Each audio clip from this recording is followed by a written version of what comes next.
House members and a few other folks are gathered here with you today to talk about the Drive for 75, the initiative the House Republican Caucus is putting together for this year to try to increase our majority to the largest majority, the largest Republican majority that the South Carolina House has ever seen.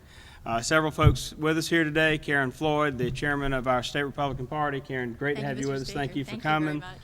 Kenny Bingham, the House Majority Leader, is here with us today. Who else is here with us today? All kinds of folks. Bruce Bannister, our Assistant Majority Leader, is here today, and several other House members are here to help us roll this out together, and we appreciate very much everybody being here. We're all here today to formally kick off the Drive for 75. The Drive for 75 is the House Republican Caucus's goal. It's part of our effort to continue our solid record of reform by electing a 75-member GOP majority to the South Carolina House of Representatives. This would be our party's largest ever majority since first gaining the majority in 1994, and this would give us the strongest ever force for reform that we've had in the House. We need a 75-member majority in the House to continue our record of reform, to continue to hold the line on or cut taxes, to continue to shrink the size of the budget, to push back on the unfunded, unconstitutional mandates that are coming from the Washington Democrats, like Obamacare, the health care program from President Obama that is going to cost our state somewhere between $20 million and $240 million. That kind of incredible cost is just something that we can't afford, and we need the folks here in the House Republican Caucus to push back against those kinds of programs. Nationwide, we've witnessed an historical ideological shift away from the troubling policies, the Democratic rule in Washington. Voters realize that the path that Washington liberals have put us on is unsustainable.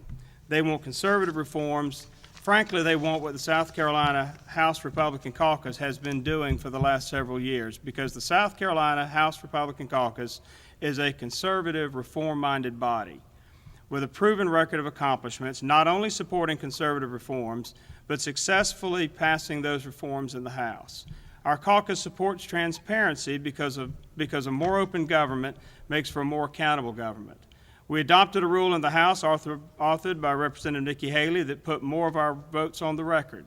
And just this past session, the House unanimously passed Representative Haley's bill that would make that House rule requiring more votes on the record state law. House Republicans are leading the charge to restructure our state government. We've passed twice now bills to remove power from the Budget Control Board and place executive branch functions under the governor where they belong. We've also passed multiple reform bills that would allow the governor to appoint his or her own constitutional officers. Actually, her own. I'll get back to that in just a minute. Our caucus believes in lower taxes and smaller government. Since gaining a majority, our tax cuts have sent back to the taxpayers of South Carolina over $15 billion. That's almost 3 years' worth of general fund budgets. And since Republicans have been writing the state budget, government has grown at an average of less than 3% a year. That's smaller than the growth of inflation during the same period of time. Even during these difficult budget times, House Republicans have protected all of the tax cuts, choosing instead to cut government spending instead of raising taxes. This is a solid, conservative record on reform and what the Drive for 75 is centered on. These reforms may have passed the House, but not all of them have become law today. A 75-member majority will give us a louder voice not only to pass these items through the House, but to demand that these reforms become law. Making these reforms law is the result that we're looking for. And that means we also need a conservative, reform-minded governor willing to sign those bills when they come to her desk. This election year, we have a strong Republican ticket from top to bottom. Nikki Haley is the candidate who will make sure these reforms are signed into law when they reach her desk. We need her to be the governor to sign these bills. Nikki is the reform governor South Carolina needs if we want to see this reform agenda from the House passed into law. We're all working together to make this happen. We have a great team putting this together. The Drive for 75 will give us a larger majority to make sure that we get these reforms into law for the people of South Carolina. Right now, I'd like to introduce to you the House Majority Leader, Kenny Bingham. Kenny, as you know, is a House member from Lexington County. He is a conservative leader. Kenny has done an incredible job for our caucus over the time that he's been the Majority Leader for us, and we are looking forward to him having a crowning achievement by being the Majority Leader who serves during the time when he and all of us together push our majority to the biggest majority we've had in the history of the state. Mr. Bingham. Thank you. Thank you, Mr. Speaker. And ladies and gentlemen, I want to thank you all for being here today. I want to talk a little bit about our election platform that we're rolling out before you today. Our election platform is about three things. It's about open government, it's about fiscal conservatism, and it's about the rule of law. And all of three of these are bedrock principles of our shared conservative philosophy. A few of these items are obviously repeats of previous successes that we have already had in the House of Representatives. But unfortunately, these are successes that have never become law. But with the help of an increased majority, with the help of an enthusiastic, energetic, and conservative philosophy of Nikki Haley as governor of the state of South Carolina, and with equally as strong the grassroots movement that is moving across the state of South Carolina, when they get behind these reform-minded agenda and get behind us as a Republican Party, we will push these items through, and they can become law next legislative session. And that is what our goal is here today. Number one, you'll see, is securing our elections by requiring a photo ID. Ladies and gentlemen, 80% of Americans believe it's the right thing to do to show an ID when they go to cast their ballot. But unfortunately, nearly every single Democrat, both in the House and in the Senate, have fought us every step of the way. And even though the House was able to pass this reform last year, the Democrats in the Senate were able to kill this issue and not allow it to become law. We believe that everyone who casts a ballot should have that ballot protected. We believe that it is important that photo ID be instituted, and we're going to do everything we can early next session in order to push this through and to have it become law. The next item you'll see is securing our state's finances with spending limits. 5 different times since Republicans have taken over, we have passed spending limits in the House of Representatives. This coming session will make 6. This is a key plank in our platform. We believe that by having spending limitations on state government, that it will smooth out the wild swings that we've all seen in our budgetary processes, swings that have affected our teachers and our law enforcement officers, the core functions of state government that are being affected by the lack of fiscal restraint at times in the state of South Carolina. But with spending limitations, it would allow us to smooth those out. Building trust, as you see, is item number 3, by increasing transparency. The House Republicans, as you all know, last year pushed through voting on the record as a statutory requirement. Unfortunately, the bill once again died in the Senate. However, it is our promise and commitment to you that very early in the 2011 session, we will continue to fight for more on-the-record voting. We'll continue to fight for more open and accountable and responsible government in the state of South Carolina. And we will send once again to Senate another bill that this time needs to become permanent law. You'll see the next item is fighting illegal immigration. And back in 2008, let me remind you that back in 2008, the state of South Carolina passed the toughest illegal immigration bill in the country. However, since then, some things have changed, and states like Arizona and Oklahoma have improved upon what we did, and therefore we're going to go back and we're going to revisit the apple again.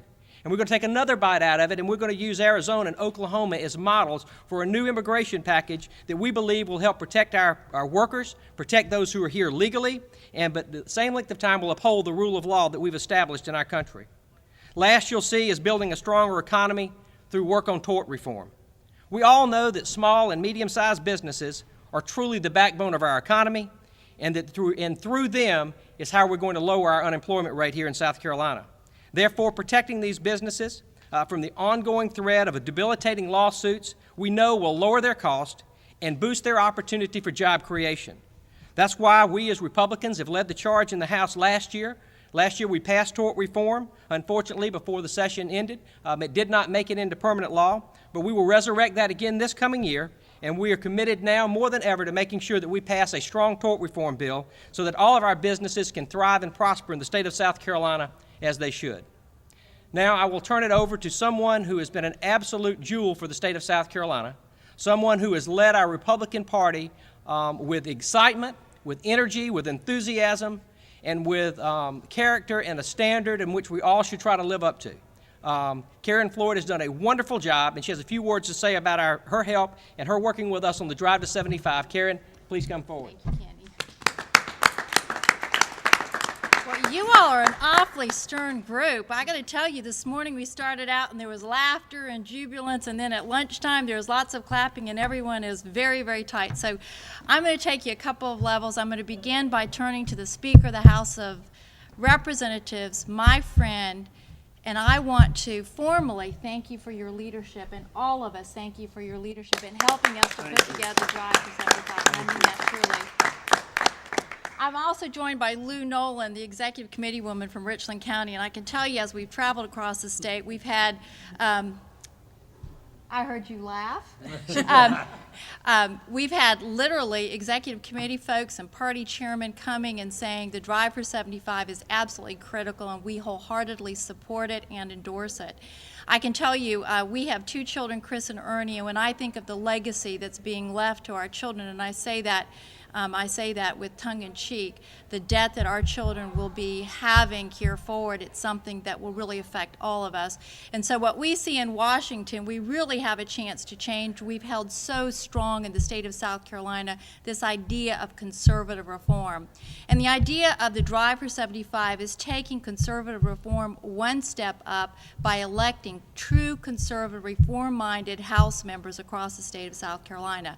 And I think it's been touched upon. To date, we've only had 74 members in the House, and this is a stretch. This is a benchmark 75, and we're excited to participate in that.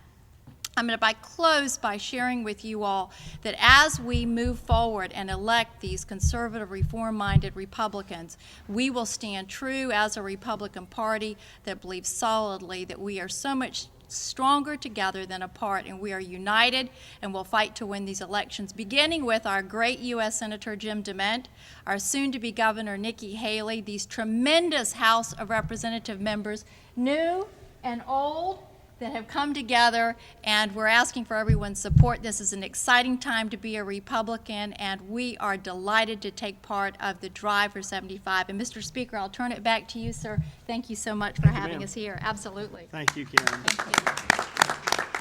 Are we happy to answer any questions anybody might have on the Drive for 75? Anybody have any questions? All right. Well, Thank you. then, thank you very much. Appreciate it.